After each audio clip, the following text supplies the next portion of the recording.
Now finally simplified circuit you see. See, input side I have only HIE.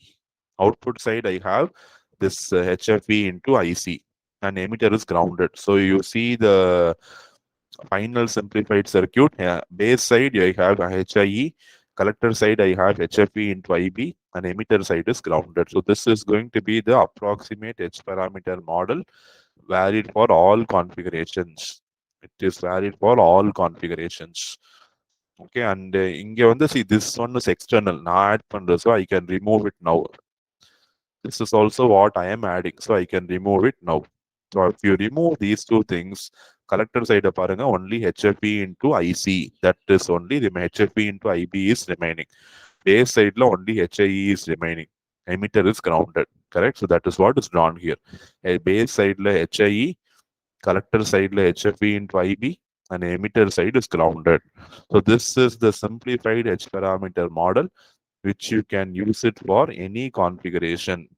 So the source is contributing input on the ground, and the load between output and the ground. So this is, I will be connecting my source here. Between these two terminals, I'll be connecting my source between the input and the ground.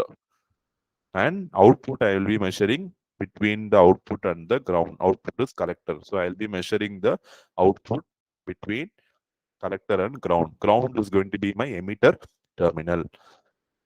So you can, as I told you, the error is going to be 10%, and this is done for CE configuration. So same way you can use this for, you can do it for common base and common collector configuration.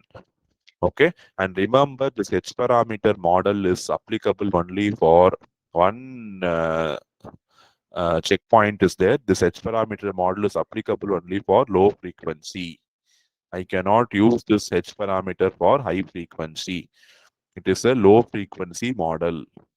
Okay, low frequency analysis. So if you are going to use the transistor for low frequency, I can use the H parameter model. So high frequency H parameter model use பண்ண முடியாதா? I cannot use it because of high frequency. Why I cannot use H parameter model at high frequencies? At high frequencies, I cannot measure voltage and current that easily. What I can measure is only power. Or in other terms, at high frequency, there are many more components which will become active, which are not represented in the H parameter model. So, அதுக்கு என்ன solution? So, I'm going to go for a new model called as hybrid pi